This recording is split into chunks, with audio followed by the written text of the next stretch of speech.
So how do I... Do I just continue to read the files? What? I mean, it feels like a pretty good place to end, but... So I just load this up then? Okay. Okay.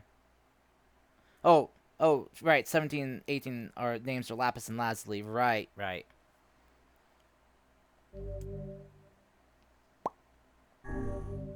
And I better have my flowers in my garden still, or I'm gonna be pissed.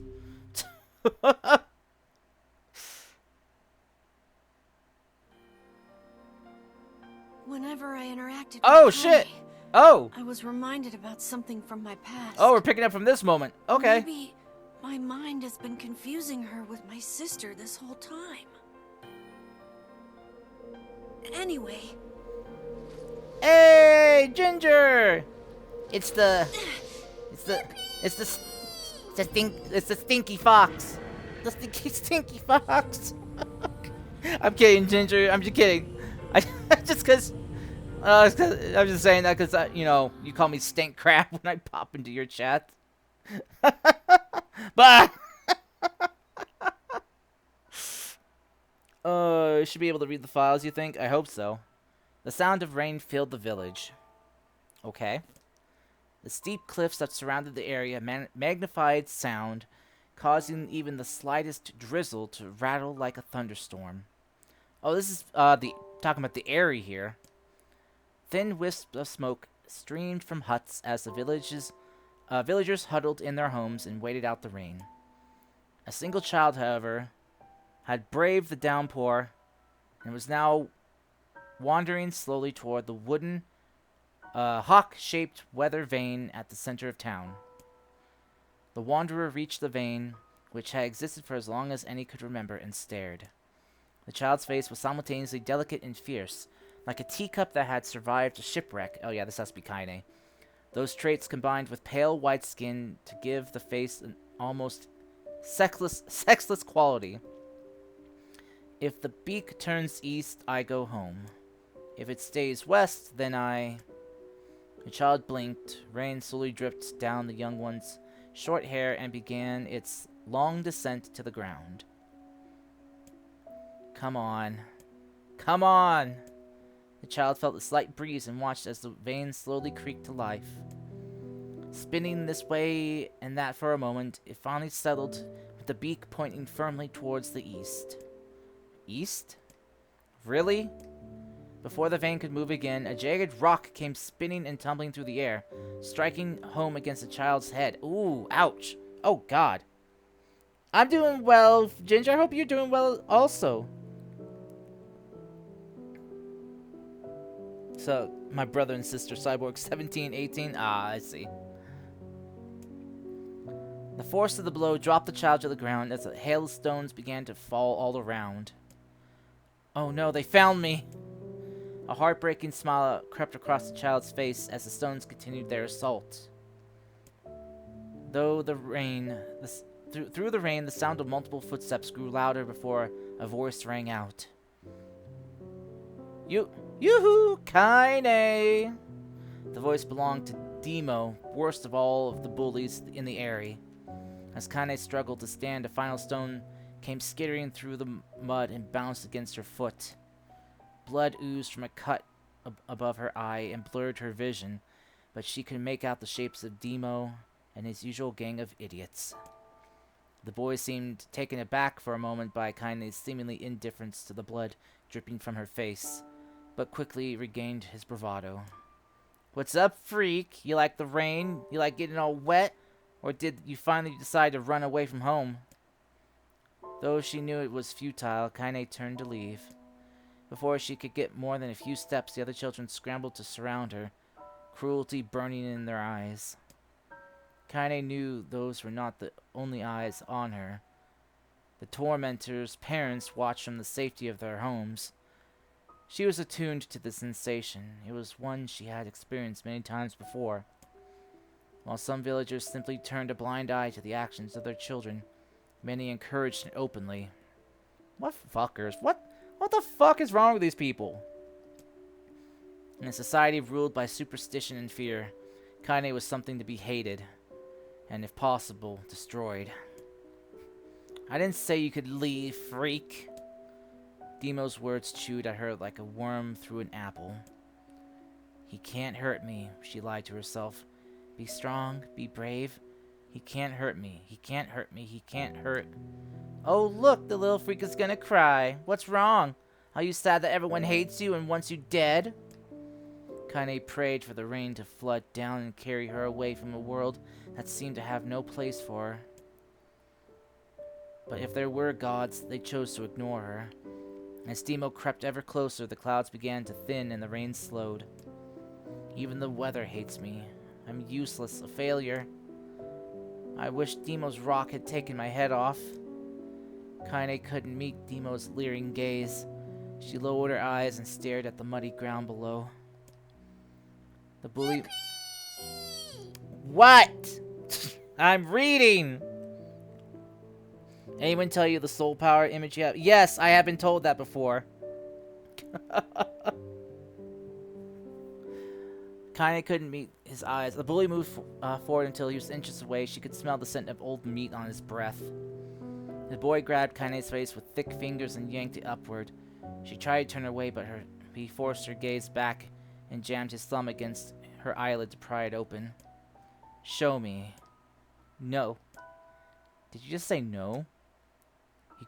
Demo grinned evilly. You don't just say no to me. No one says no to me. What a fucker. Someone needs to kick this kid's right in the ass.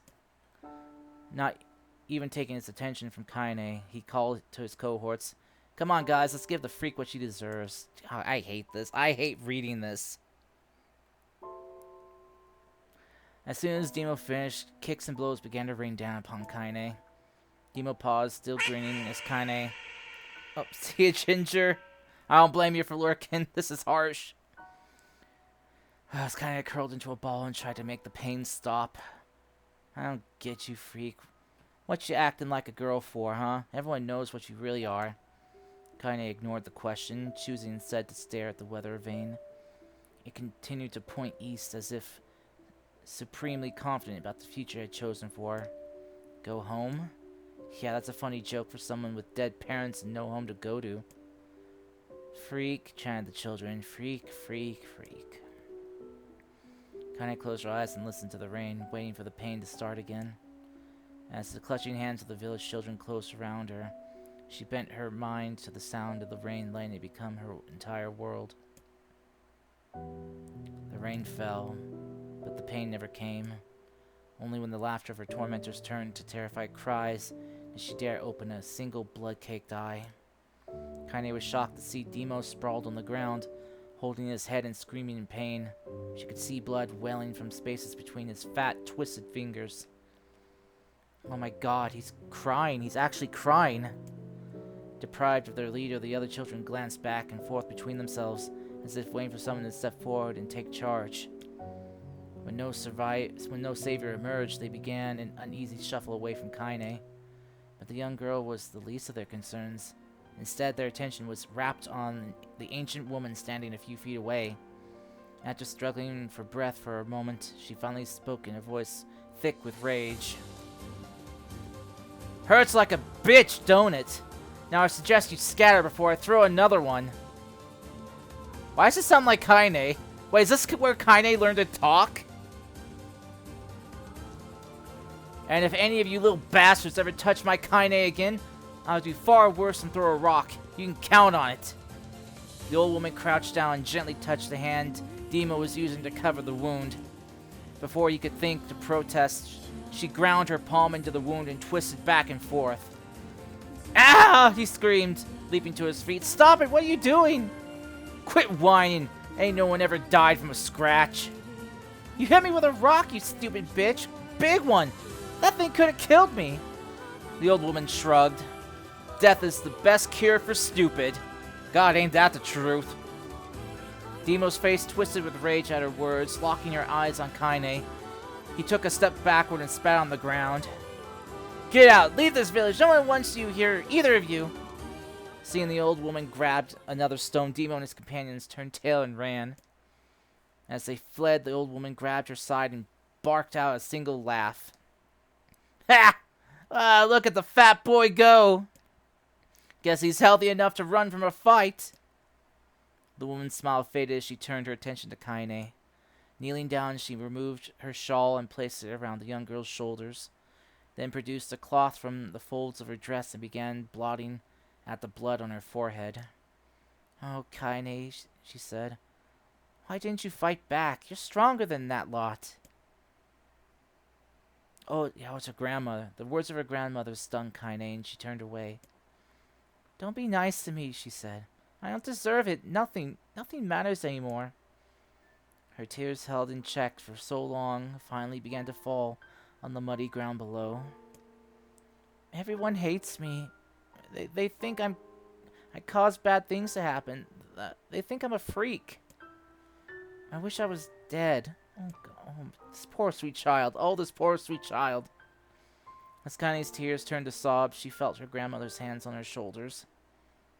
Despite her advanced age and diminutive size, she was a woman of surprising strength, and Kaine found herself unable to turn away. Don't talk like that, girl. It's a river wide and deep that flows between the realms of this world and the next, and it grants no mercy to any that attempt the crossing. You got a duty to fight until your last breath. Understand? The old woman tightened her grip and tried to still the tremor in her voice. You know the pain of losing someone close to you, Kaine. You know because you survived it. And as the words hit home, Kaine was struck by the force of her love for the old woman. As a young child, she didn't even know of her grandmother, but when her parents died, the woman quickly accepted her as her own. Grandma,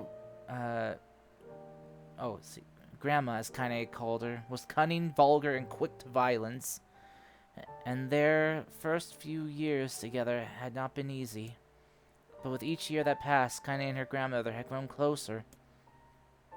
However, it was only now, sitting in the mud with tears and blood caking her face, that Kaine truly understood the depths of her affection.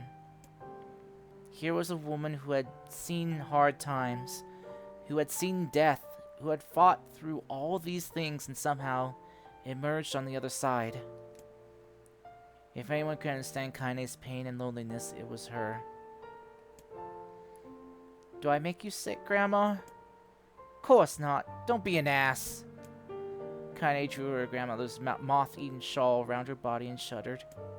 But my body, it's not normal. If I was normal, then Mom and Dad wouldn't. Hush, interrupted Grandma.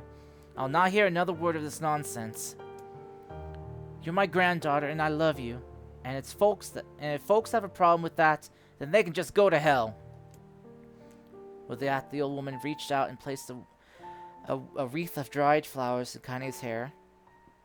The skill it took to bend the flowers without breaking the stems or losing a single petal was remarkable, and the beauty of it made Kaine want to cry all over again. Oh my gosh, these are lunar tears! Grandma, you made this for me? Lunar tears were legendary flowers. Most people could live their entire lives without seeing one, and yet her grandmother had somehow collected a dozen or more. Kaine reached up and touched the wreath as if she couldn't believe it was real. Oh, well, where did you find these? Just stumbled upon them while I was out doing the shopping. The old woman turned away as she spoke, leading Kaine to suspect that the search had been more difficult than she was letting on. The pains she took to construct the ornament, let alone track down the flowers used in its construction, made Kaine's heart hurt. She reached up and gently adjusted the wreath, admiring the way it felt between her fingers. Didn't quite turn out right, said her grandmother as she squinted at it. These old hands have trouble with delicate work, but it sure looks good on a pretty girl like you. Kaine blushed and turned away. You think I'm pretty? Of course you are! What a fool thing to say! Thank you, Grandma. Her grandmother smiled. We're gonna be fine, you and me, she said. Long as we got each other, we'll be just fine. Kaine took her grandmother's hand in hers, and the two of them struggled to their feet. As they began the long walk home, Kaine gripped the hand with all her might, as if trying to stop smoke from drifting away from the wind. The rain had stopped. Kaine stood beneath the weather vane, watching it spin in lazy circles, no longer caring about the direction it faced when it stopped. I don't need to escape. I have a home now. Grandma loves me, and that's enough. Even if it's us against the world. Kaine let her gaze drift up past the vane and into the cloudy sky. The last faint hints of a rainbow were slowly fading. As she turned and headed for home, the lights scattered into a million particles and vanished, seemingly taken away on the breeze. Damn! Kaine's dreams, daily life. Oh, there's more? Oh, God. Oh, jeez. In the distance, Kaine heard the steady sounds of an axe striking wood. The noise was had a purposeful quality to it, as if she was hearing a master woodsman go about his work. The firewood being produced, however, was far from a work of art as it could be. Pieces of every shape and size were being flung about a barren yard with wild abandon. Anyone trying to stack such wood would probably die of frustration before the job was through. Stupid piece of shit axe! Kaine's grandmother flailed away with the axe, filling the air with both splinters of wood and words that would make the most hardened sailor blush. "Grandma!" called Kaine. "That you, Kaine?" yelled the old woman, taking her eyes off the wood for a moment. "Don't get too close or I might take your goddamn foot off by mistake." She brought the axe down on a piece of wood and sending chips flying in every direction. One spun past Kaine close enough for her to hear the whistle, at which point she decided to step back. Once she scuttled to a safe distance, she cupped her hands around her mouth and shouted, "Grandma! Do you need help? I can get you water or lunch or a new axe or something." The axe poised to strike another wobbly blow, paused in midair. The old woman considered her granddaughter's offer for a moment, then smiled. "Tell you what, since I'm doing such a piss-poor job of chopping, why don't you come here and take over so I can go get the water? Shades have been restless lately, and I don't want you running into one of them bastards." Relinquishing the axe, her grandmother picked up a long pole with wooden buckets on either end. Gathering water was by far the more difficult of the two jobs, but Kaine knew better than to complain. Once Grandma's mind was set, there was no changing it. Kaine did her best to help with chores, but Grandma took every task that required travel to the village. Though she had a long list of plausible excuses, Kaine knew the real reason. She didn't want her granddaughter to be taunted and harassed by the villagers. Once Kaine moved in, Grandma decided to take up residence a good distance from the area. Out of sight, out of mind seemed to be the best policy when it came to the villagers and her granddaughter, and rare were the days when any but the two of them could be found on the rocky acre of land they called home. Kaine enjoyed the solitude, but harbored a secret resentment that her grandma was forced to spend her golden years in such a place. After watching her grandmother leave, Kaine turned her attention to the task at hand. She had never chopped wood before in her life, and soon discovered why the old woman hated the chore. Swing after swing of the axe produced only a tiny crack in the wood, and when she finally managed to connect with a solid stroke, the tool embedded itself in the log and refused to budge. Frustrated, Kaine swung the axe around her head and threw it, log and all, across the yard. Damn it! Crap! She suddenly understood the joy her grandmother felt in a good curse. Happier now, she picked up the axe, forced it from the wood, and resumed chopping. She had a natural skill with the blade, but the task was challenging, and blisters soon began to form on her small, pink hands. This is tough. My logs are all weird sizes. Spitting on her palms and ignoring the pain, Kaine redoubled her efforts. Just as she was developing a rhythm, Grandma returned from the village. Setting down her buckets with a small sigh, she took one look at the logs and coughed out a wheezy laugh. Pretty clumsy, girl. You better practice if you... Her grandmother suddenly collapsed to her knees, causing one of the buckets to wobble precariously. Oh no. Eyes wide, Kaine dropped the axe and ran to her grandmother's side. Grandma! The old woman shook her head and pointed a trembling finger at the bucket. Get a bucket. Can't it spill. Kaine steadied the bucket with a foot as she knelt by her grandma. A bit of water sloshed over the side and made a new home in the hem of her dress, but Kaine didn't notice. Grandma? Grandma, what's happening? Crazed with panic, she grabbed her grandmother by the shoulders and shook. After a moment, the woman lifted her arms and batted Kaine away. Stop that! Stop! She cried, breathing heavily. It ain't like I'm dying. Just tired from the trip is all. Kaine desperately wanted to believe her, but one look at the old woman's shaking hands and worn face told her more than the words ever could. Her grandmother had lived a long, hard life, and it seemed the bill was finally coming due. The time when her grandmother watched over Kaine was ending, sooner than either of them had feared. The positions sooner than either of them had feared the positions would be reversed. The next morning, Kaine came to the side of her grandmother's bed and shook her wrinkled hand. Grandma, you're sick and you need medicine. I'm going to the village. The old woman shook her head and tried to rise, but Kaine gently pushed her down. It's all right, she said. I'll be fine. Her grandmother fixed her with a gaze that could melt steel. After what seemed an eternity, she finally lowered her eyes and sighed. Well, I don't like it, goddammit. But I guess I should quit being so stubborn and let you grow up. The old woman watched as Kaine strapped on her boots and made her way down the road to the village. Hours later, as an unseen sun made its way across a dark and rainy sky, she was still watching. Kaine moved at a brisk pace, checking her pockets every few minutes to make sure the money her grandmother gave her was still there. Every noise caused her to spin on her heels, making sure she wasn't being stalked by a shade, or worse, Demo and his gang. But I can suck your dick. Oh my god, Oxenol! But she encountered neither tormentors nor shades, and Kaine finally found herself at the entrance to the village. The few adults she could see glanced sideways at her, then muttered to each other behind raised hands before slinking away into the shadows. Her heart racing, Kaine took a series of rapid, shallow breaths and tried to calm herself. I have to prove myself. I have to help Grandma. I have to be strong. She chanted those words to herself over and over as she slowly made her way. Finally, her eyes settled on a rotund older woman who was angrily waving her arms in the air and telling anyone who would listen exactly what she thought of Kaine's presence. Hey, lady, said Kaine with a bravado she did not feel. Where's the apothecary? The woman's flabby cheeks shook in bewildered anger. How dare this thing speak to me?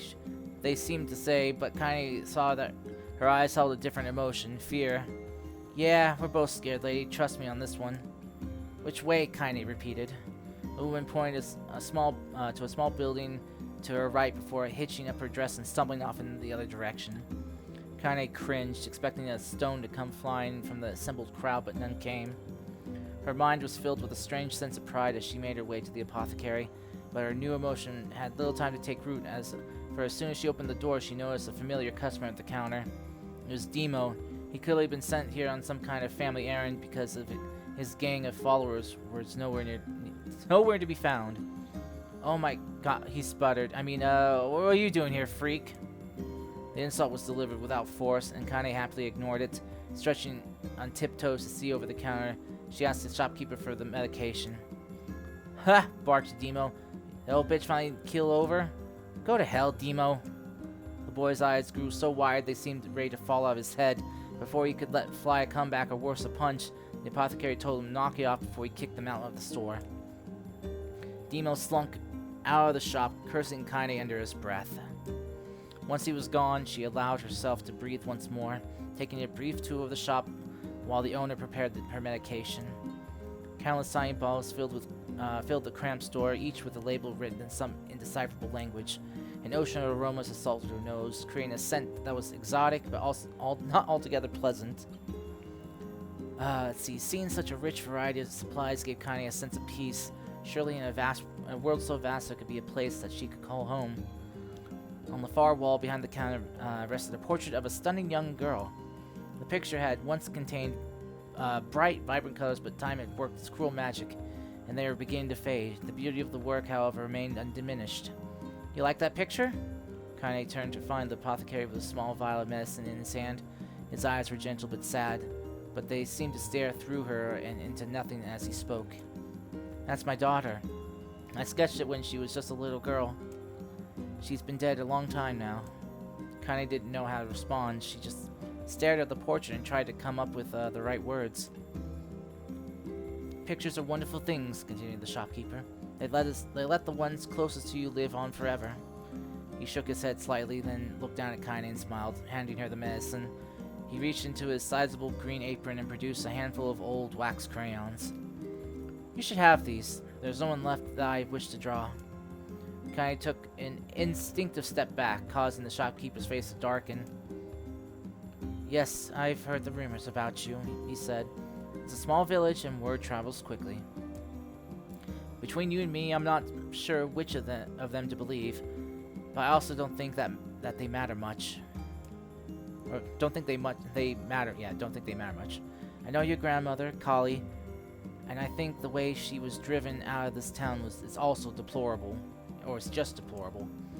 Grandma's name is Kali? I thought kind of suddenly. She was still mulling this new fact over in her head as she reached out and gently took the crayons from the apothecary's hands. Your grandmother's an old friend of mine, he said as Kaine scooted away yet again, and I owe her much. I wager she would like it if you drew a picture of her. Yes, I think she would like that very much. Kaine murmured a quiet agreement, but inside her heart was bursting. Never before had a villager treated her with anything but complete contempt. It was a tiny, almost imperceptible step, but it was a step nonetheless. And with enough tiny steps, she might one day discover the rest of the world. When Kaine returned home, she found her grandmother asleep in her bed. Her feet were blackened and raw, even bleeding in a bit in places, leading Kaine to think she had been pacing around the room until exhaustion finally caught up with her. She placed the medicine by her grandmother's pillow and turned to leave, but found the old woman's hand clasped around her arm. Back already, are you? Come here, let me have a look at you. Grandma sat up and examined Kaine from head to toe, finally satisfied with nothing terrible had befallen her grandchild. She leaned back and allowed herself to relax. Well, how was it? Those bastards give you any trouble?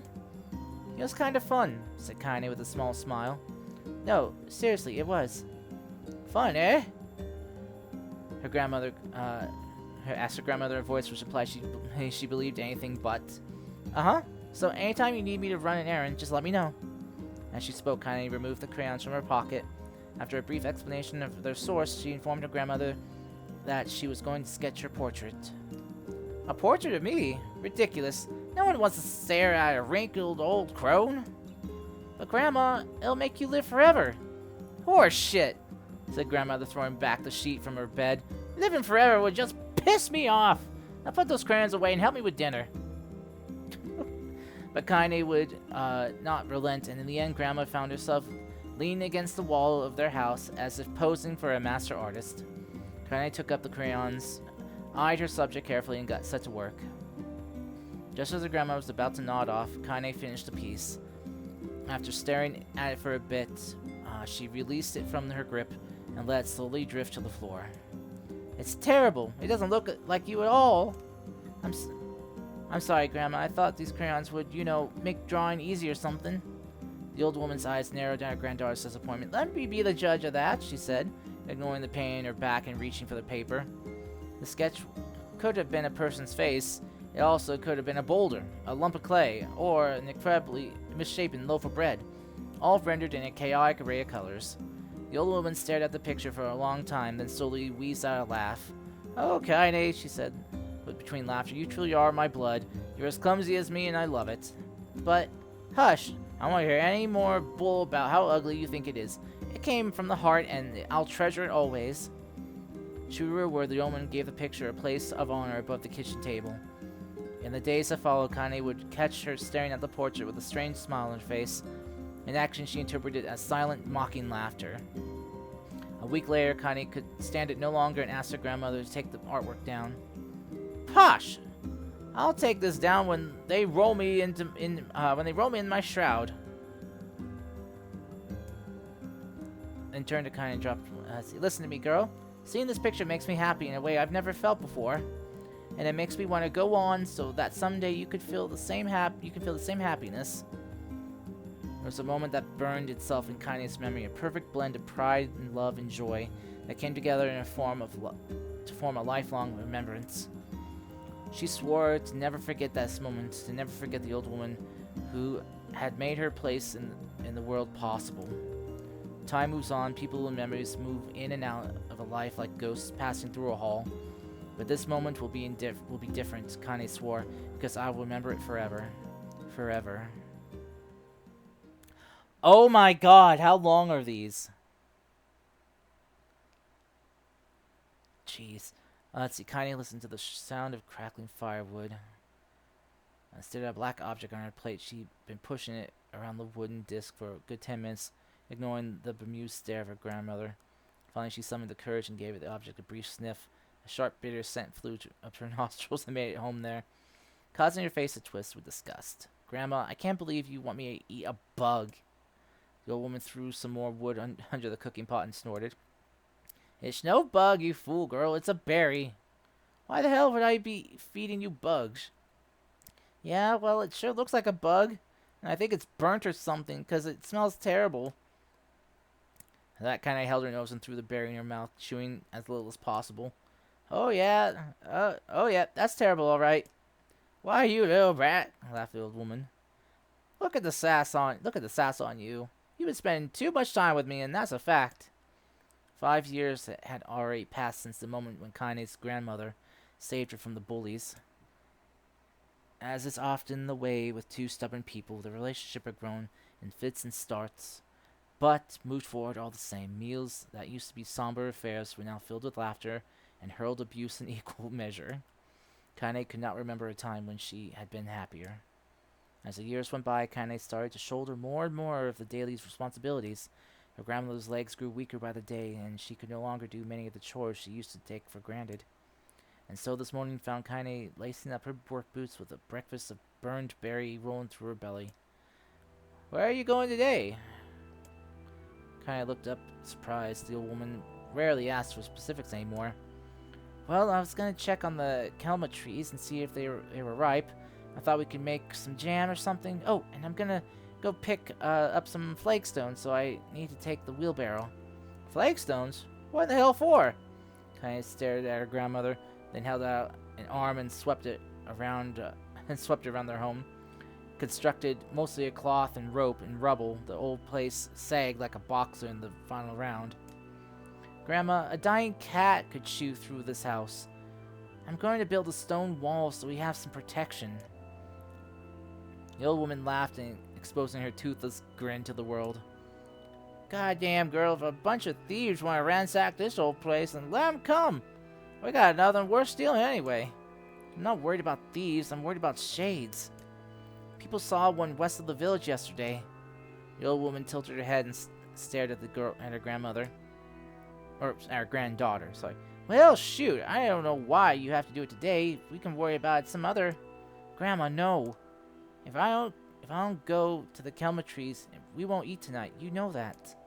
A confused expression passed across the old woman's face, and for a moment she thought she was a small child lost at a carnival. Yes, she said after a bit. Yes, of course, you're right. I'm sorry, Kaine.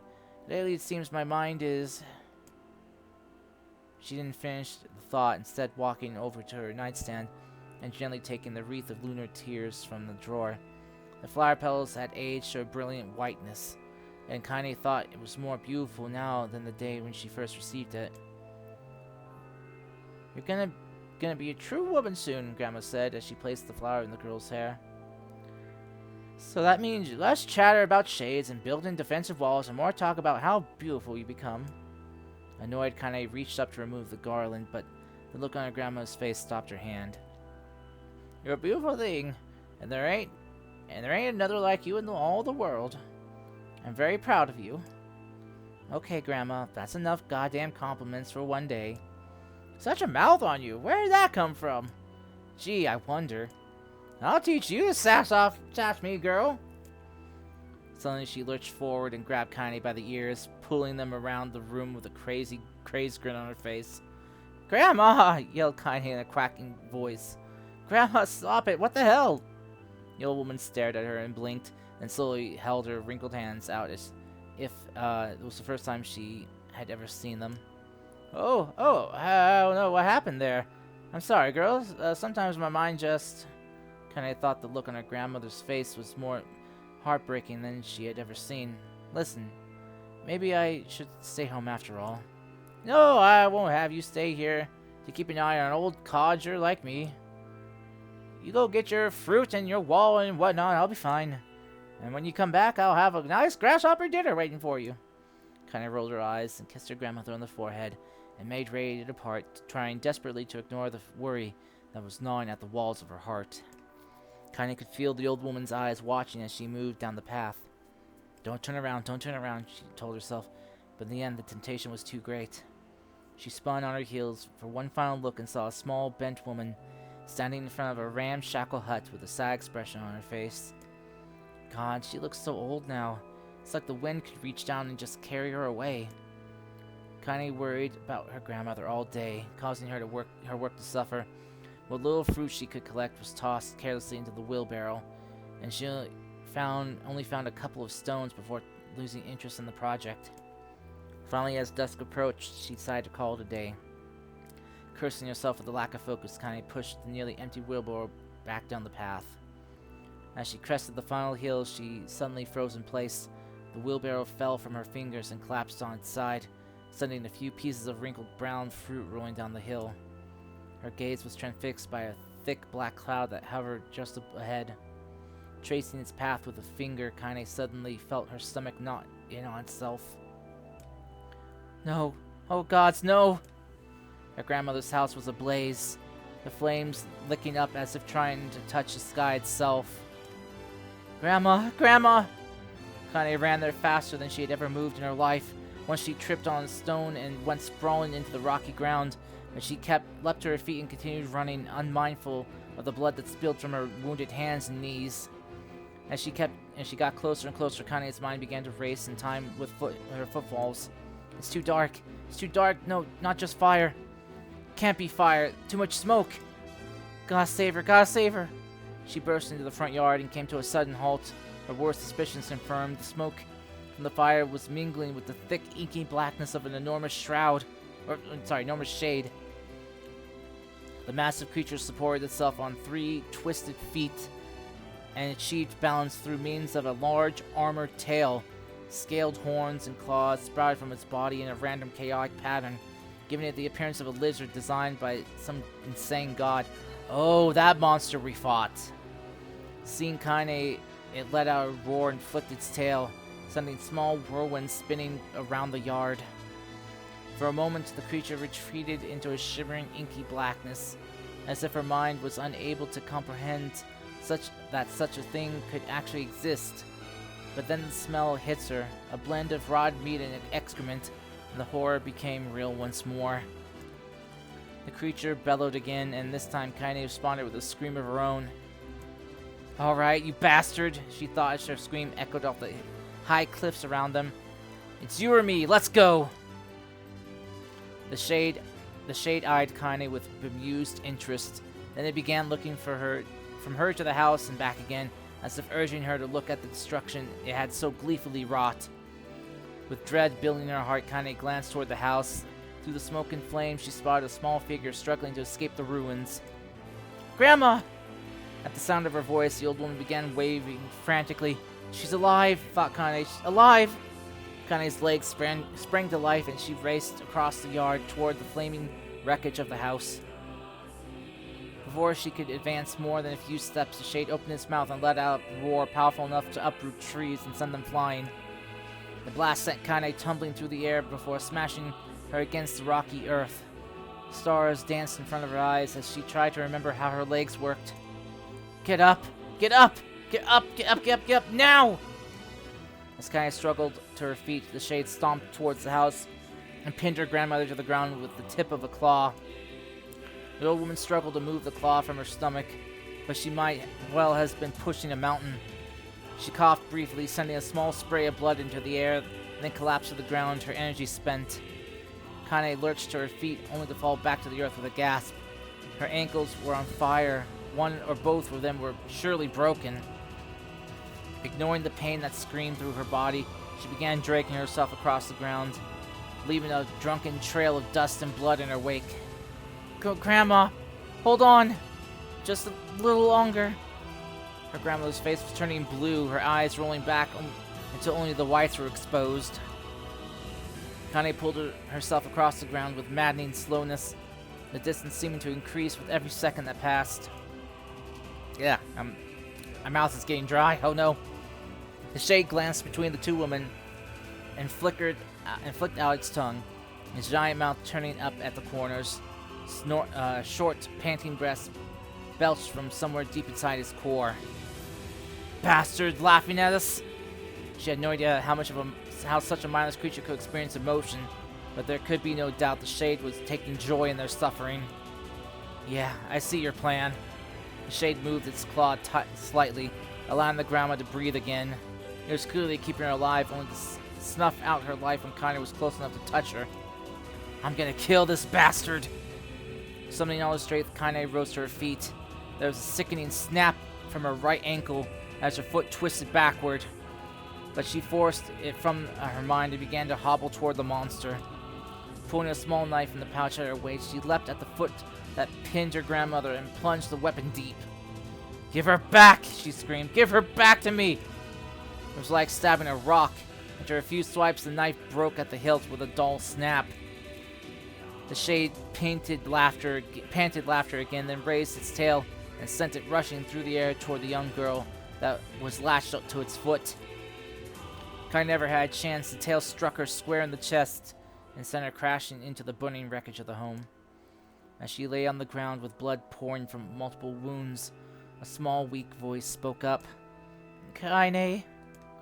Kaine's vision blurred, but she forced herself to focus on the sound. Finally, her eyes cleared, enough for her to make out her grandmother's hands reaching out to her through the smoke.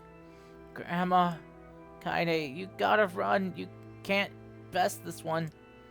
Kaine grabbed her hands and held on with all her might, all her strength. "Grandma, come on, we have to go."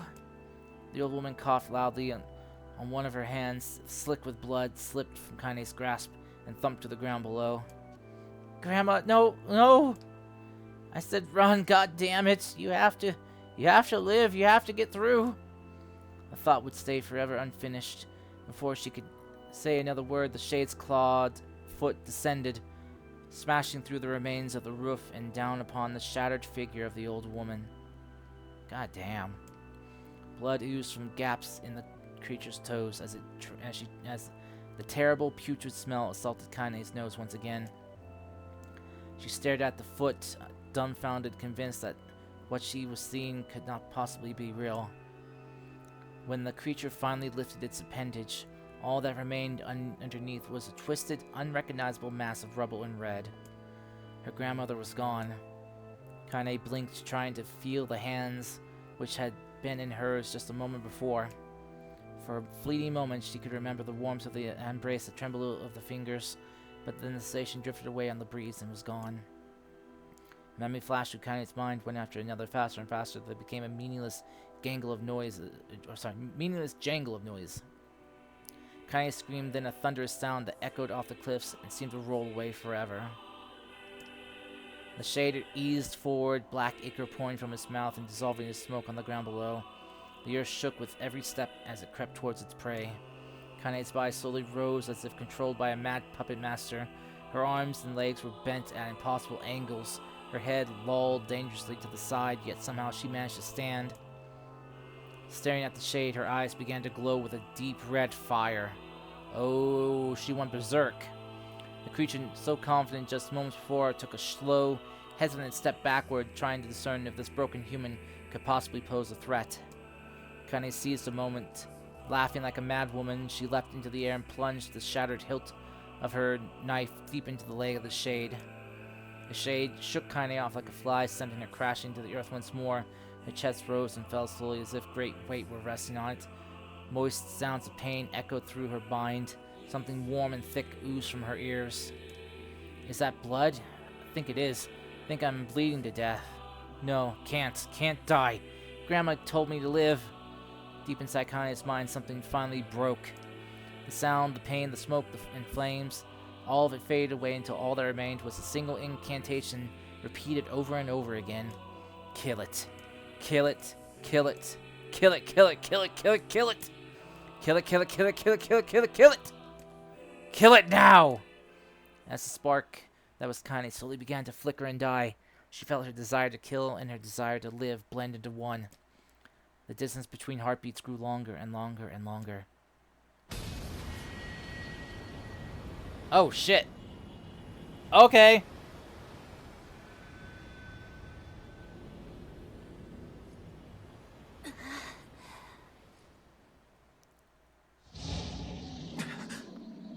Oh, boy. Oh. The beast approaches. Here we go.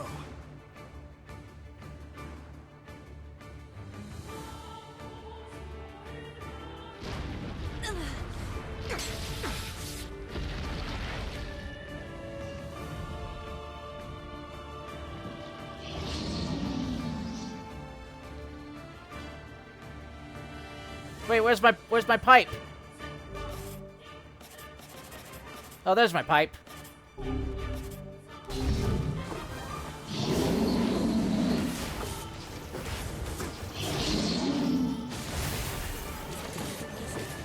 What anger this creature must have. How did it even survive these past 5 years? I'm not gonna let this happen again. It dies today.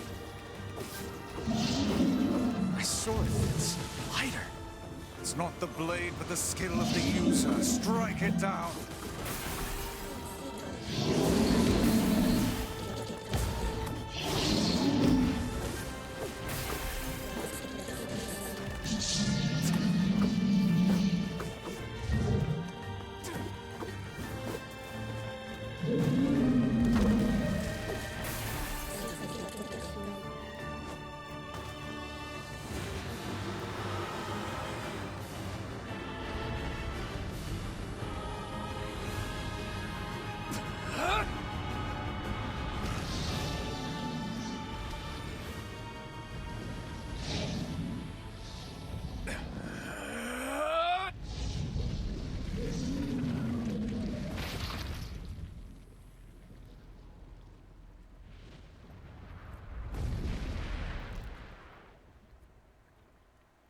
Cool.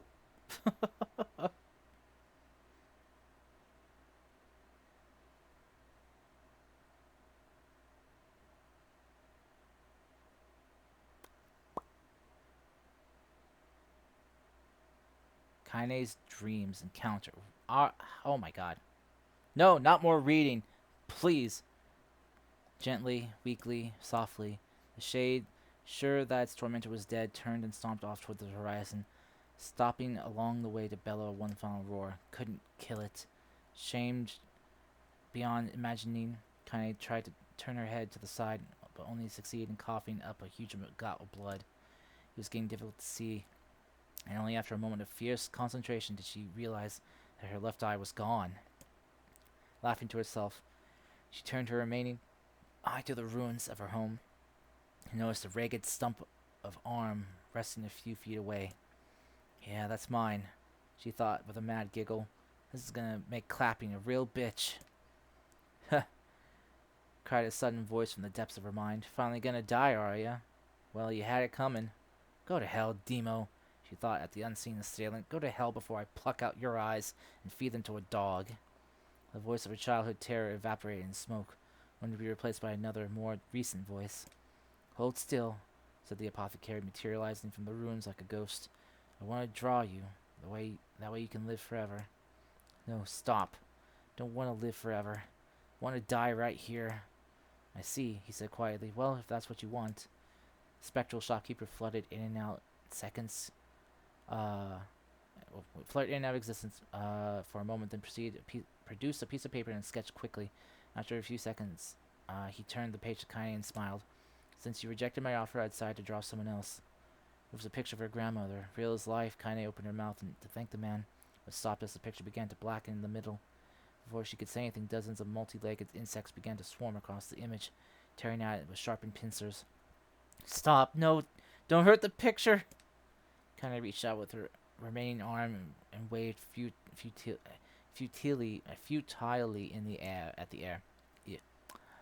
To her surprise, the insects fell off the picture and to the ground below, where they vanished into tiny black tendrils of smoke. Relieved, Kane turned her good eye to the picture, only to open her mouth in a silent scream. The sketch now showed her grandmother as she truly was, smashed, unrecognizable lump of nothing. The apothecary smiled and broke into a jolly dance. See that? He cried as he danced his jig. It's perfect now. She looks just like you. Ha-cha-cha-cha-cha. I look like that? Oh God, I'm gonna die. I'm gonna die. Drowning in despair, Kane laid her head back in the mud and smoke of her ruined house and waited for the end to come. But just before she let everything go, an unfamiliar voice began whispering in her ear.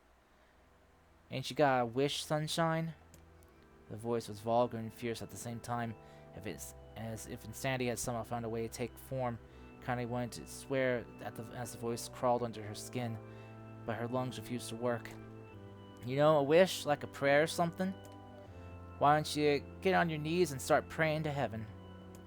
Please, invisible man in the sky, save me, save me! Finally, Kane resorted to shouting at the voice with her mind. I don't make wishes. They don't come true for me. I'm a curse, a freak. I should be left to die. The other voice boomed in her ears. Oh God, you are the best. Kane glanced down and saw a black, shiny substance oozing from her legs. She tried to brush it away, but her remaining arm would no longer respond. The substance slowly crept around her feet, then began moving up toward the rest of her body. Is this death? Is this what it's like? Or is my mind just losing itself? She could feel the slime oozing upward, feel the hot, searing pain it left in its wake. Wherever else might be happening, she was still alive, and this was real. Come on, said the voice. Let it go. Kane tried to ignore the voice and concentrate on the pain, but the newcomer would not have none of it. Don't ignore me, sunshine. You're ready to give up, ready to die, so why not let me have it? Oh, a shade was trying to possess her body. Have what? Your body. Come on, give it to me. Give it to me. I want to stand on the ground, feel the rain, taste the wind. The voice paused as if licking its lips. When it resumed, it was filled with mad, unabated joy. And I want to take your hands and use them to choke the goddamn life out of people. I want to tear out their throats and bathe in the blood just like before. In response, Kane shifted her head and vomited. The warmth of it crept down her front and mingled with the pain of the encroaching black ooze. Are you a shade? Yeah, maybe. What of it? The slime reached her face, crept up past her nose, and slowly oozed into the socket of her missing eye. The moment it touched her brain, Kane was struck by the most powerful sensation she'd ever felt in her life. It was ecstasy. She wanted to scream with delight, but all she could manage was a small whispered moan. Feel good, don't it? Yeah, what can I say? I know how to please the ladies. Oh, gross. Now give me that body. Come on, give me that body. Now I'll give you more of this feeling. It's a fair trade. A black lump began to protrude from Kane's side. As she watched it grew longer and thicker, eventually taking the form of her missing arm. I can see better, she thought. My eye must be growing back too. The slime reached up to envelop the rest of her face, but she managed to brush it away. Stop, she whispered, marveling at how she had regained her voice. Stop! The black ooze hesitated as if considering the request, then quickly shimmered down her body before disappearing in a cloud of smoke. Ah, what the hell, sunshine? Screamed the voice. We had a deal. I thought you wanted to die. Grandma said, can't die yet. A brief image of her grandmother, bloodied and broken, flashed before her eyes. She saw the shade that had killed her and heard its mocking laughter, then closed her eyes and forced the image from her mind. Her whole body was quaking with rage. When she opened her eyes again, they burned bright red. That thing took my grandmother. I have to kill it before I die. Kaine glanced down and saw a mysterious pattern. The pattern of the shades burn itself into her left arm. Well, I'll be damned, said the voice cheerfully. Look at that, Sunshine. I think you and me are gonna be good friends now. Kaine stared intently at her arm. The more emotional she felt, the more the letters seemed ready to puncture her skin and begin infecting the rest of her body.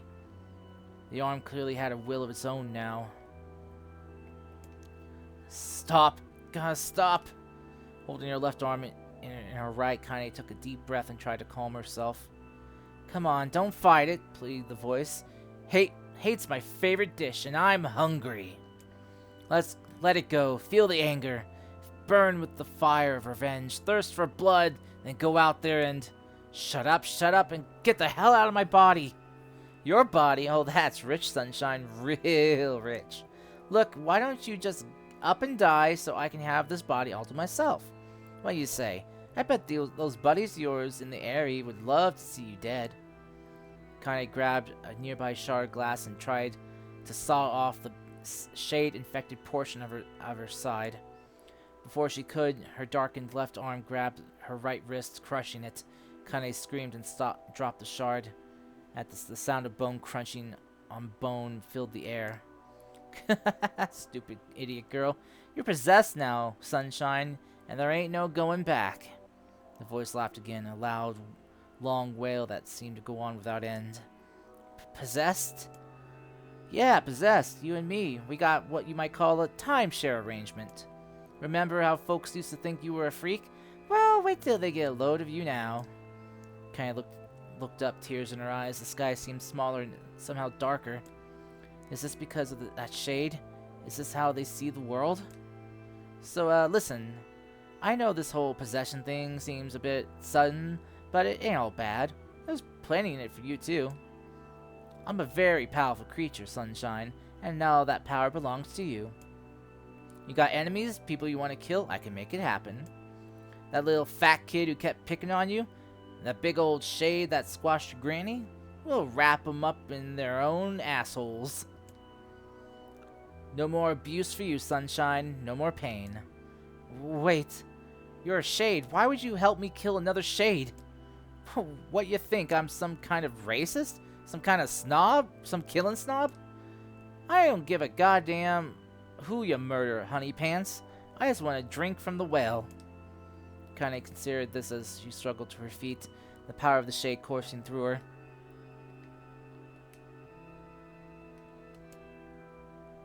The smoke from her house was drifting away, and the wind... Whoa, why is it going so slow?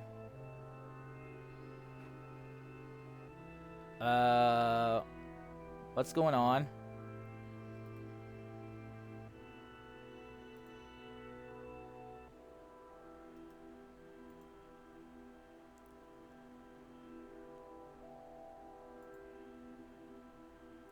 Okay, weird.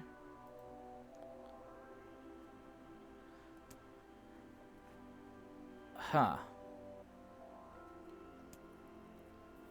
So how about it? You and me could make a good time together.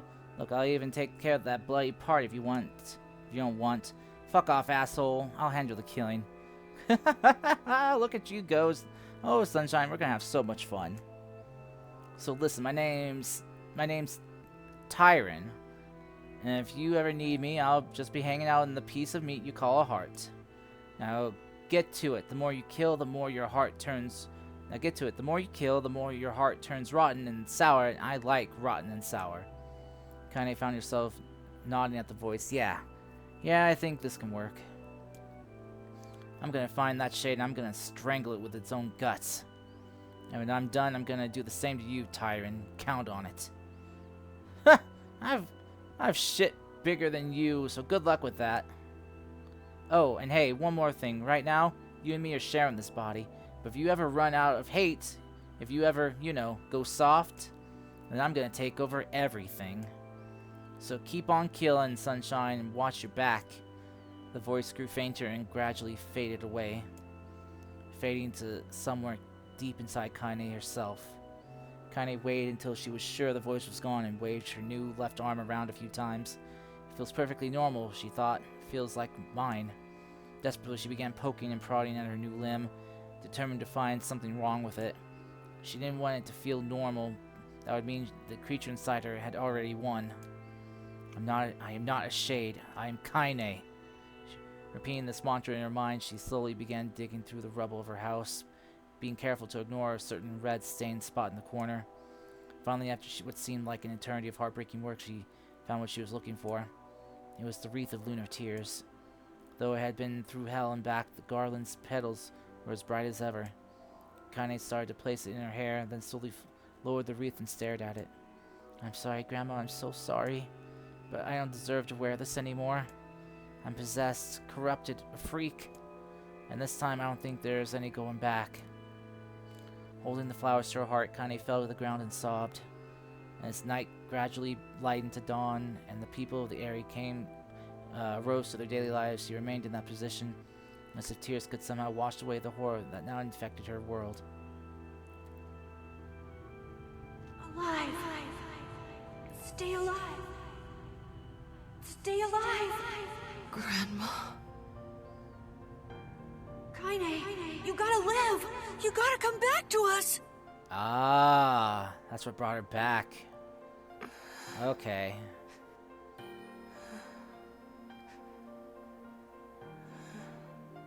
Oh, hey.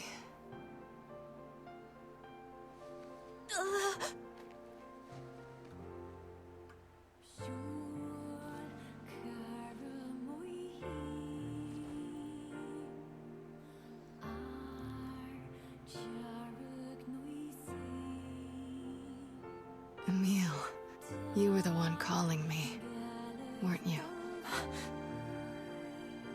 You still recognize me? Of course. I knew you right away.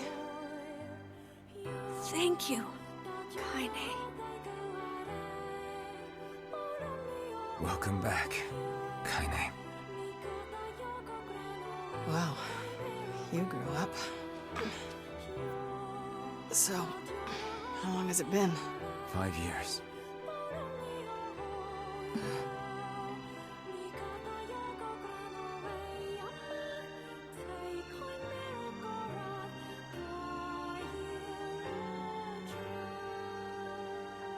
Shit. That's a long time. Any luck with Yona? We are still no closer to finding her. We need a way to locate the Shadow Lord. By the way, this is for you. Is that a lunar tear? It's not as good as your grandmother's, but I tried. No, it's great. Thank you.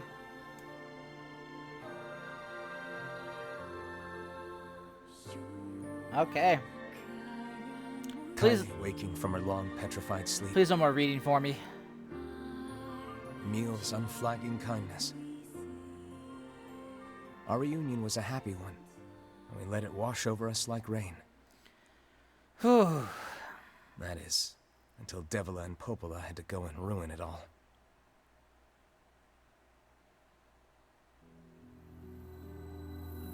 Are you kidding me? You can't be serious! Please, try to understand. People are tired and scared, and... I'm sorry. I'm sorry you have to bear the brunt of that. This is crap, and you know it! It's okay. We can sleep outside.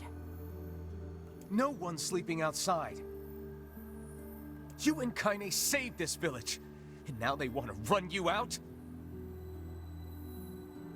People are afraid of us. And really, I understand. I mean, look at me. As long as you're still with us, I can deal with it. Right, Kaine?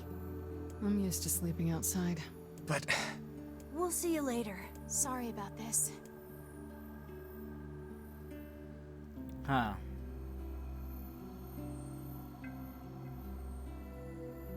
What is the matter? Kaine always sleeps outside. I never thought about that until just now. Never even occurred to me. Damn it.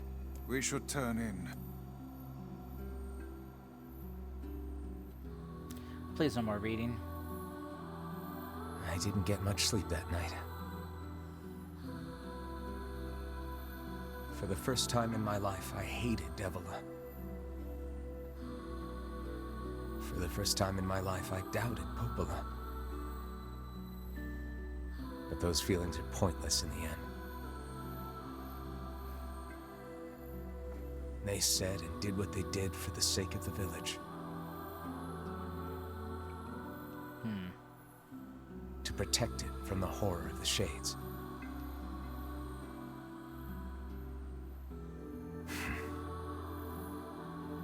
Man, it feels like I was just here just Really, the other day. how can I blame Devila and Popola? In the end, I'm just as bad.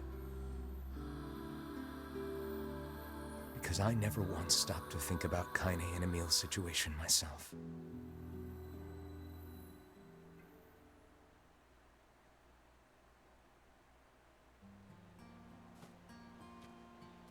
Please give me a chance to save.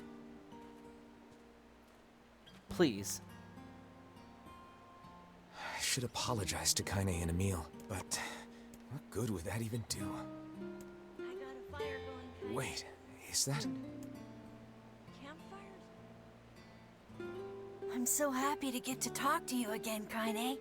Yeah, me too. Aww. I tried everything I could think of to save you, you know. I polished you with a special cloth. I poured warm water over you. Wait, you poured water on me? Yeah, but it didn't really do much except make you all shiny. Hey, Emil. Thanks for saving me. I guess you noticed how I look different now. I'm sorry, Emil. I'm sorry for all of it. Well, I mean, this new form isn't all bad, you know? At least I can look at you when we talk, right? Hey, so why don't you tell me something about yourself? I'm not very interesting. Sorry. Come on, I just want to know you better. Please? Fine.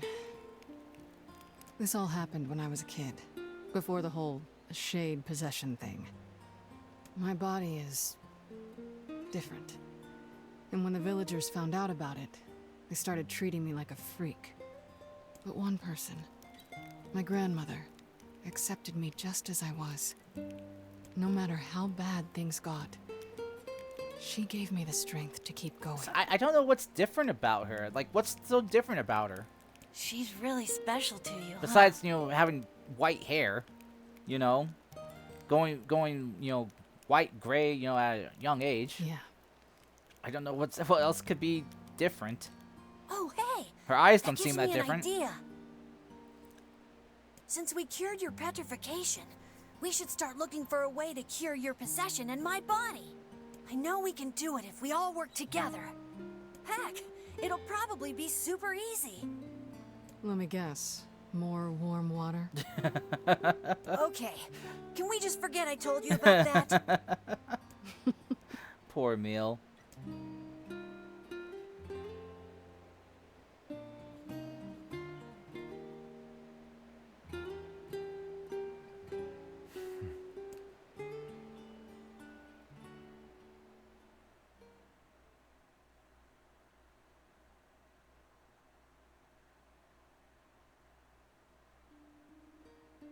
Okay. Sleep well? Sure. And yet your red eyes tell a different tale. Don't be so hard on yourself, lad. I need to go see Devila and Popola. Very well. Okay, nothing up there. Oh. Nice. What might that be? It's Mom's diary. Oh. I've not heard you speak much about your mother. She got the Black Scrawl and died when I was little. Oh, dang. My apologies for bringing it up. It's all right. I can barely remember her face anymore. This is the only thing I have left of her. Reading it helps remind me of when we were still a family. I see. But the final entries get a little strange. In what way? Well, here, take a look.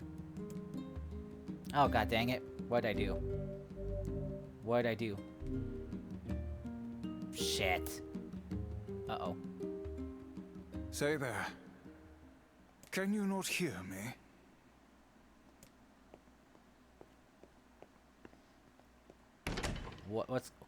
Wait, what the? Whoa, what the? Why are you standing about like a slack-jawed ninny? What the fuck? Sorry. Felt like I was dreaming or something. What the fuck? Sleeping on one's feet is quite the talent indeed. Oh my god. Come now, there's the door. Right. Let's go. Why am I suddenly daddy? Why have I become daddy? What's going on? Oh.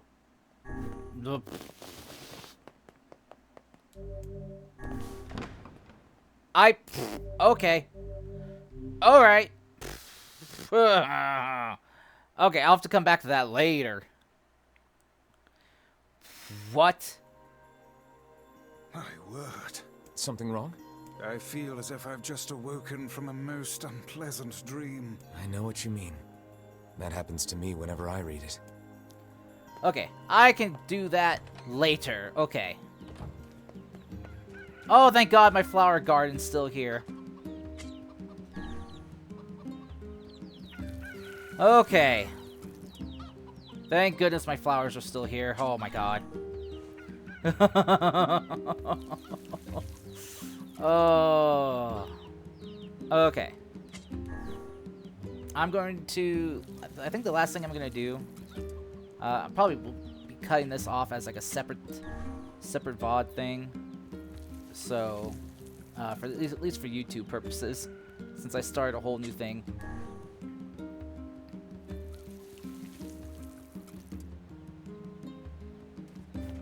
And yeah, so this will be its own probably like hour-long thing.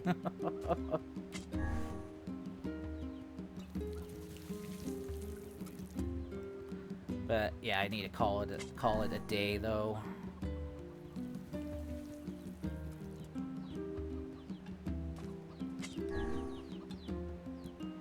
Grow big and strong now, flowers.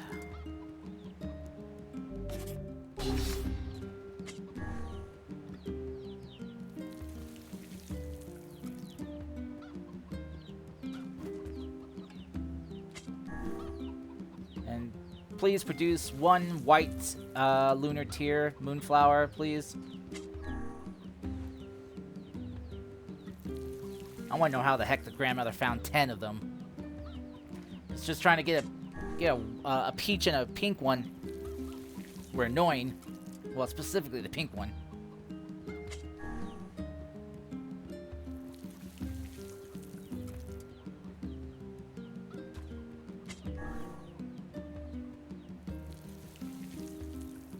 There we go.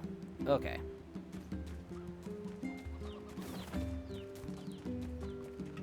Oh, thank goodness. Okay.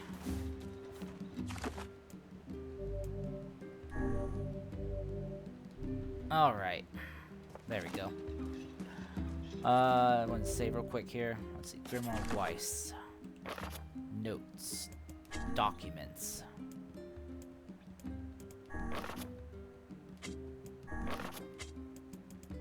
From the mayor.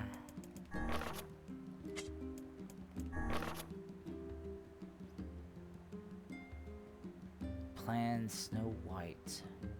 Oh yeah. Oh yeah, here we go. Yeah, Project Gestalt.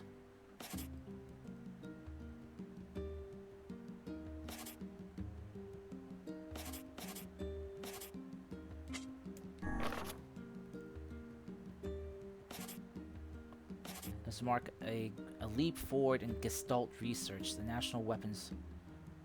Okay.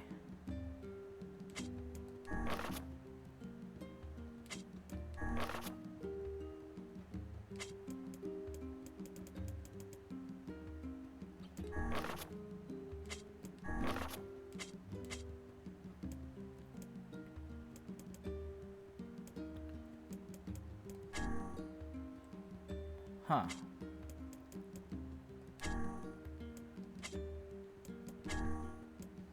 What, are the documents missing now or something? Well, shoot. Okay, that sucks. Crap. I'm trying to read the files. I'm trying. I don't know where they are.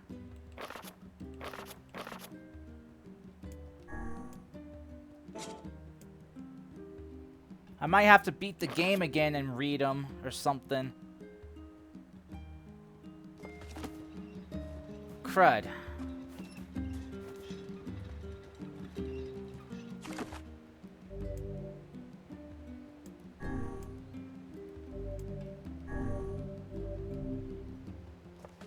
Nah, you just Googled it? Nah, just Google it? Oh my gosh, okay. Alright. Oh, an ad break is starting soon. Alright, I don't even know what to Google. What do I Google on this? Like, what would I Google for this? Let's see here.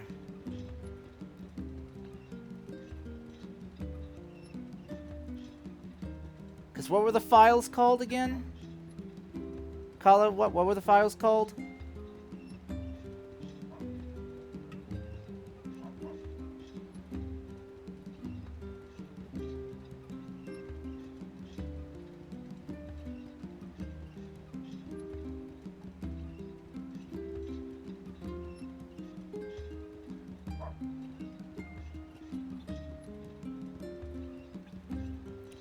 Wait a sec. Okay.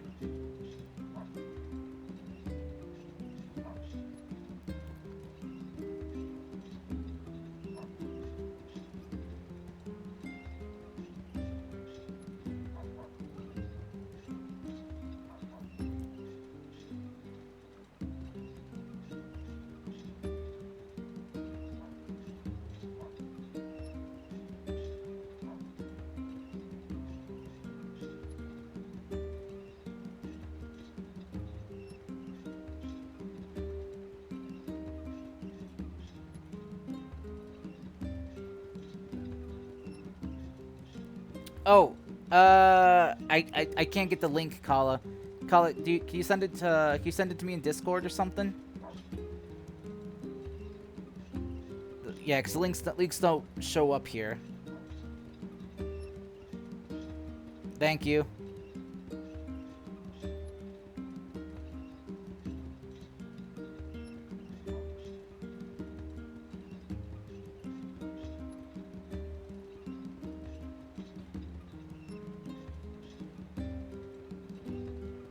Project Gestalt Recollections. Okay, thank you very much.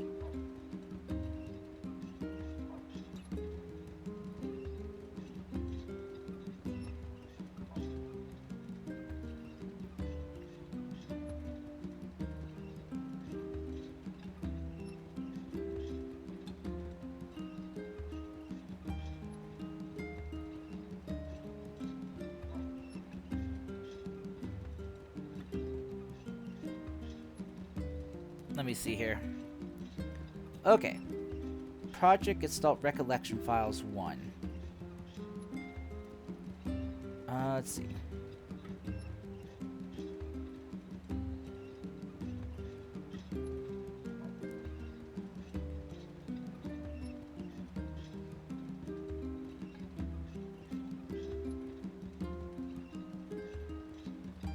Let's see.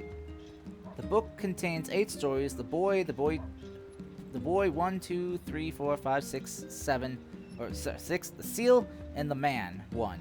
Each section is preceded by a report written by Devila or Popola, labeled Reports 1 through 8.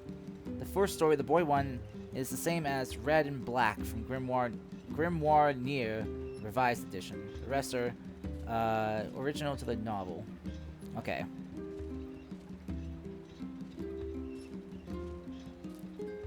The Boy 1. Main article, Red and Black. Nier takes on a job to make money for his sick sister, Yona. He kills Shades for the first time. The Boy 2. Yona goes to the Lost Shrine and finds a lunar tear. Nier goes to rescue her and meets the Grimoire Weiss. Oh, wait. Oh. Okay, here we go. Here's the reports. Here's the reports. Okay, I had to scroll down farther. Okay. Going forward, we'll be submitting regular reports using a new format. We made this decision after observing a rise in the frequency of irregular incidents recently. Had we stayed with the old format, we would have been forced to increase the number of reports significantly. Though there will be a slight increase in subfluous information, we hope you understand this is a result of our wanting to prioritize accuracy. Okay, who are they making these reports to is my first question. Situation in our district is growing worse. Our farmland has become less and less fertile, leading to food shortages. Additionally, pollution in the river is making it increasingly difficult to secure the water necessary for both farming and daily activities. Shades and plague are also getting to be a threat to the residents, and we believe their fears of these things is an indirect cause of the frequent irregular incidents. Blech.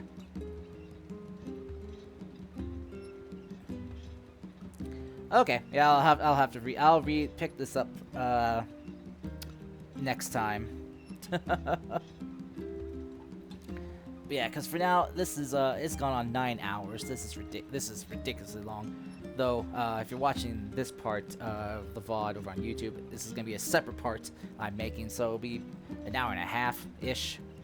Anyway, for now though, I wish you all good night. Take care, or good morning, I guess, technically, and I'll see you all later. Until then, stay safe, everyone. Take care of yourselves, be well, and I'll see you all again next time. We'll raid out, and yeah, I'm gonna call it a night there. Okay. Anyway, so long, everyone. And oh, here's the raid message for you all. Yeah, goodbye. Sleep tight, or have a good day. Hope it goes well. And yeah, we'll pick things up next time.